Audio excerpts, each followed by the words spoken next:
Hi, my name is Gilroy. I'm Director of Bands at Fresno State, and I'm very pleased to be the conductor for the 2021 California All-State High School Wind Symphony. First thing I'd like to do is congratulate you all on making the band. It's really quite an accomplishment. You're among the finest musicians in the state, and this is a heck of a big state, so congratulations. I have attached, there's a PDF of all kinds of information available for you to read and look at, and even some links for you to check out about the piece that we'll be doing on our virtual ensemble. There are also, following this video, a bunch of instructions that I've added where I go over the piece, and without getting too long and boring, give you some things that I want to tell you to do to make sure that the piece is successful.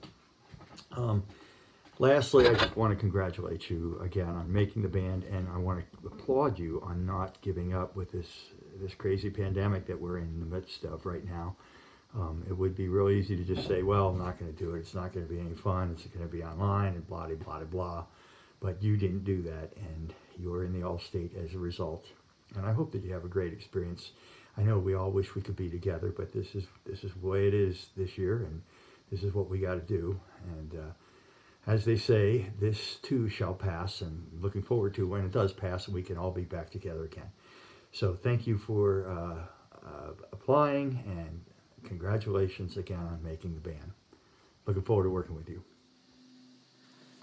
Okay, Danzón number 2 by Arturo Marquez. Terrific piece. Really going to be fun working on this together, and looking forward to hearing you all play it together.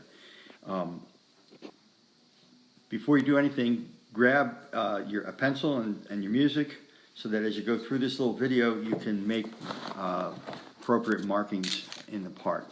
Most of what I'm going to say is already there in the ink, but there are some things that I'd like to stress to you, and you can circle them or highlight them in your music. And then there are also some things that are not in the music that you definitely need to make note of. Okay, if you haven't already done it several times, listen to the recording, listen to the YouTube video recording, and also look at the PDF of all the information that I've provided about this piece for you. You can learn a tremendous amount just from listening to this. I mean, thoughtful listening. No, don't just listen to it once. Listen to it many times. Go to sleep with it, and really absorb this music and be critical. Listen critically to the sounds. What makes them so hip and so awesome? And this recording, this link that I've provided is wonderful. The other thing you could do is watch the score. I provided a link. It's here, and it's also on the PDF, where you can watch the score and look at your parts and other parts. You can learn so much from looking at your part and comparing it to other parts. For example, at times, let's say there's a chord happening where everyone's playing the same rhythm, but everyone's playing a part of a chord, but maybe there's one voice that's just moving around and moving up and down or descending or ascending or whatever. That moving line is very important, and you'll be able to see that as well as hear that when you watch this and listen to this conductor score. Of course, you can hear these things too as you're in the ensemble setting, but it's very important that you are aware of how your part fits in. Obviously, a moving line should be brought out. Good players know to bring out those moving lines, whereas the other parts that are stagnant and don't move as much on the same pitch, you don't want to play those as loud or maybe as heavy. Okay, at the beginning, the clarinets and saxophones at times have quasi-pizzicato, like you're going to play as if you were playing violin or something, and you're going to pluck the string instead of bowing the string. Okay, please apply this to the notes. Just read all this and make sure that you're aware of how I want you to play this, if you're one of those people. Percussion. Nothing is ever too heavy in this piece. There are some pretty big sounds, but nothing too heavy. Style and tone quality of your instrument is essential. Listen to the recording for modeling. Listen lots, and make sure that you have the instruments that sound like these instruments. If you have bongos that are horrible and need to be tuned, this is not going to be a good thing. if you can't, if your director, work with your director to get the right instrument. If you can't get the right instrument, then contact me directly, and we will make sure that somebody gets the right instruments for you. Okay, now we go to measure 162 in the piece. It clearly states non-retardando, but make sure you wait for the downbeat at 164. Listen to the recording, the click track that we'll be using, and you need to wait before 164. Measure 202 and up to the fermata. This little duet here between the flute and clarinet slows down. It just sort of relaxes, and then when it's marked retardando in the last couple measures before the fermata, then it really slows off even more. But the tempo is relaxing, and I'm sure you'll hear that in the click track. Everybody needs to work together to make sure they stay with the click there.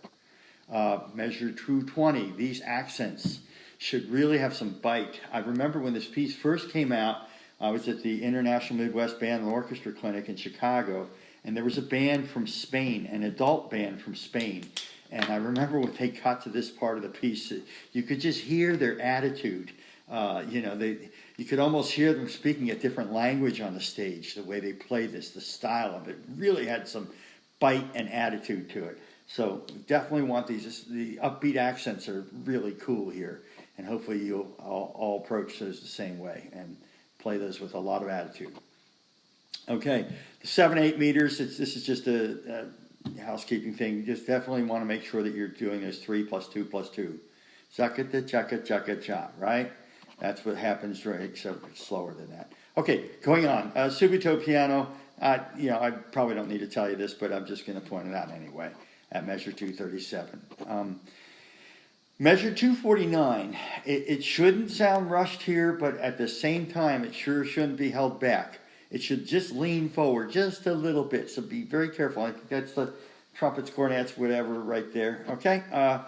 256, measure 256, it's suddenly faster there. There's no indication to do that in the music. It doesn't say to do that in the music, but the recording that we're using for our click track goes suddenly faster here, and so make sure you mark your parts. This is a very important thing that you mark your parts because it's not already there in ink, and we will stick with the click track there.